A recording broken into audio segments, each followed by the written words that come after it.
سلامي سلامي لقوم كرام بدوا في الظلام كبدر التمام.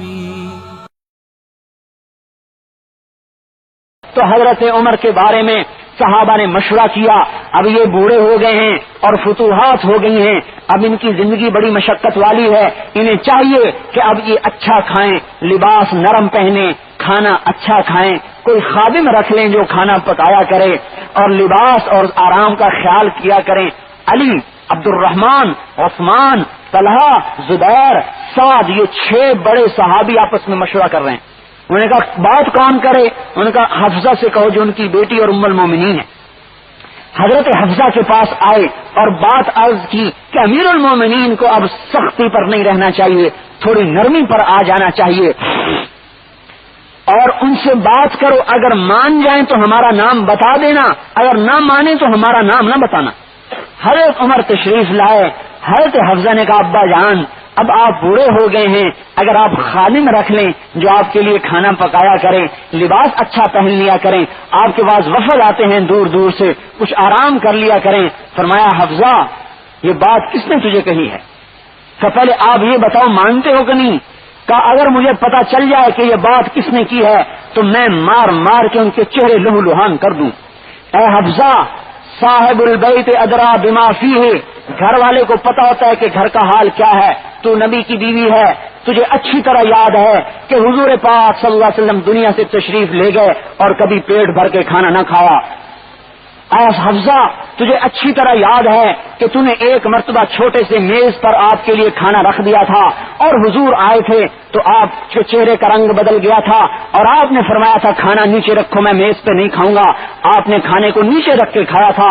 اور اے حفصہ تجھے یاد ہے حضور کے پاس ایک ہی جوڑا ہوتا تھا جسے وہ دھو کر پہنتے تھے, اور کبھی ایسا ہوتا تھا کہ ابھی وہ کپڑا خشک نہیں ہوتا تھا کہ نماز کا وقت ہو جاتا تھا اور بلال آ کے کہتا تھا یا رسول اللہ الصلاۃ الصلاۃ, اور آپ انتظار کرتے رہتے تھے یہاں تک کہ جوڑا خشک ہوتا تھا اور اسی کو پہن کر جاتے تھے.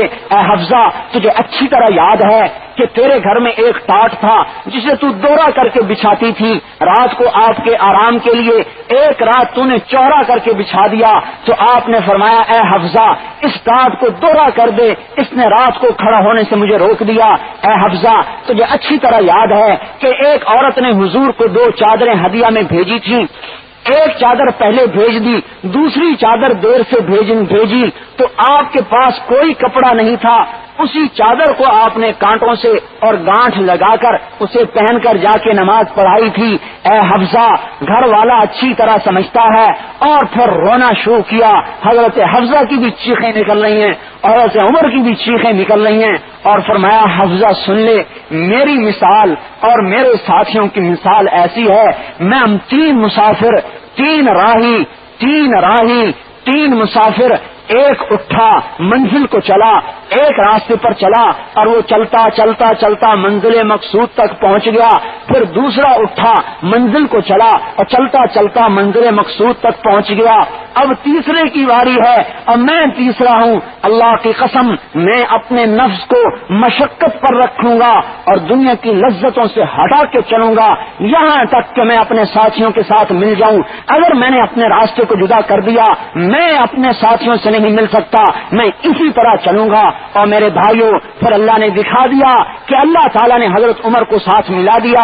جب ابو لولو نے خنجر مارا اور آگ گرے اور آنتیں کٹ گئیں اور خون بہنے لگا, غذا کھلائی تو آنتوں سے باہر نکل گئی, پتا چل گیا کہ اب میں نہیں بچتا, تو اپنے بیٹوں کو بلایا, اے عبداللہ جاؤ حضرت عائشہ سے جا کر اجازت لو کہ امیر المومنین نبی کے پڑوس میں دفن ہونا چاہتا ہے. حضرت عائشہ نے جا کر حضرت عائشہ کے حاضر ہوئے, دروازے پر دستک دی, کہا عبداللہ حاضر ہے, امیر المومنین یہ اجازت چاہتے ہیں کہ حضور صلی اللہ علیہ وسلم کے پڑوس میں دفن کیے جائیں. حضرت عائشہ رونے لگی اور عرض فرمانے لگی, اے عبداللہ یہ جگہ میں نے اپنے لیے رکھی تھی لیکن میں عمر کو اپنے اوپر ترجیح دوں گی, عمر کو لایا جائے. فرمایا واپس جا کر ابا جان خوشخبری ہو آپ کو اجازت مل گئی. فرمایا بیٹا نہیں, ہو سکتا ہے میرے شرم میں عائشہ نے اجازت دی ہو، جب میں مر جاؤں میرے جنازے کو جا کر دروازے پر رکھنا، اگر پھر دوبارہ اجازت مانگنا، اگر اجازت دے دیں تو دفن کرنا، ورنہ مجھے عام مسلمانوں کے قبرستان میں ڈال دینا۔ چنانچہ جب آپ کا وصال ہوا اور حضرت سہیل نے نماز جنازہ پڑھائی، جب موت کا وقت قریب آیا تو بیٹے نے سر کو گود میں رکھا ہوا تھا، آپ نے فرمایا بیٹا میرا سر زمین پہ ڈال دے۔ حضرت عبداللہ کو سمجھ میں نہیں آئی کیا کہہ رہے ہیں، کہ بیٹا میرا سر زمین پہ ڈال دے۔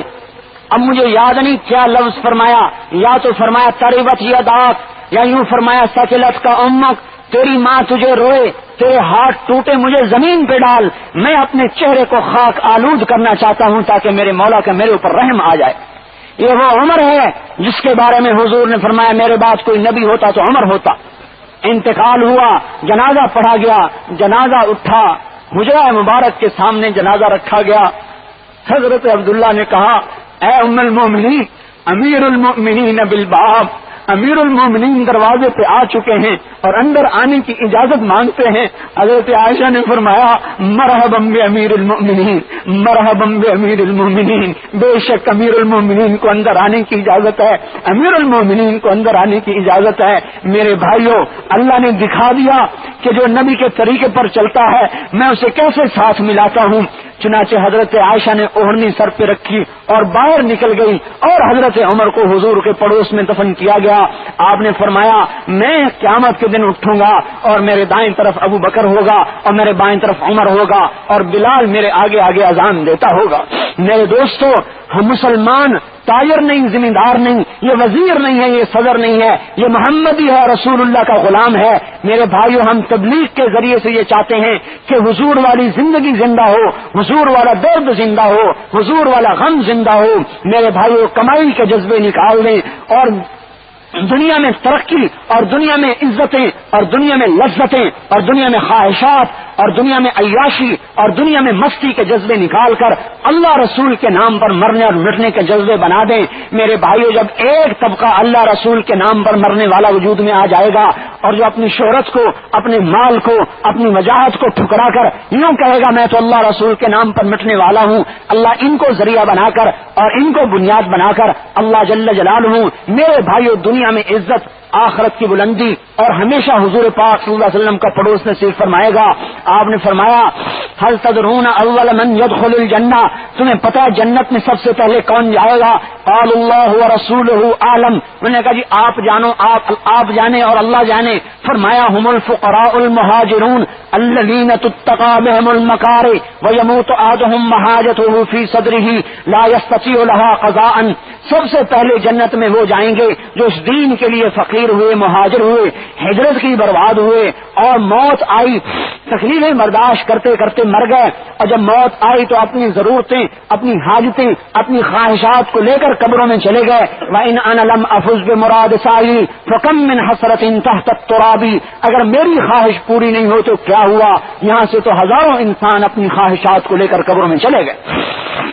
اگر اللہ کے دین پر اور نبی کے دین پر اور اللہ کے امر پر اور حضور صلی اللہ علیہ وسلم کے دین کو دنیا میں بلند کرنے پر، میرے بھائیو اگر آپ کی دکانوں پہ چوٹ پڑتی ہے اور آپ کے گھروں پہ زد پڑتی ہے تو میرے بھائیو آپ سے افضل پر زد پڑ چکی ہے، بڑے بڑے صحابہ اس چوٹ کو برداشت کر چکے ہیں، لیکن آپ دیکھو جب انہوں نے حضور کے نام پر قربانی دی اور اللہ کے امر پر قربانی دی اور آپ کے دین کو دنیا میں زندہ کرنا مقصد بنایا تو اللہ پاک نے دنیا میں تو یہ عزت دی، کیسر کسرا کے بلاک توڑ کے قدموں میں ڈالے اور ساری دنیا میں اللہ پاک نے دین کو چمکایا، قوموں کی قوموں کو اسلام میں داخل فرمایا، اور جانور مان کے چل رہے ہیں، ہوائیں تابع ہو کے چل رہی ہیں، بادل اشارے سے برس رہے ہیں، جانور اشارے سے چل رہے ہیں، پانی اشارے سے حرکت میں ہے، دریا اشارے سے چلتے ہیں، عمر کے خط پر دریائے نیل چلتا ہے، علاء ابن حضرمی کی دعا پر سمندر راستے دیتا ہے، ابو مسلم خولانی کی دعا پر دریا پتھر بن جاتا ہے، اور میرے بھائیوں اور دوستوں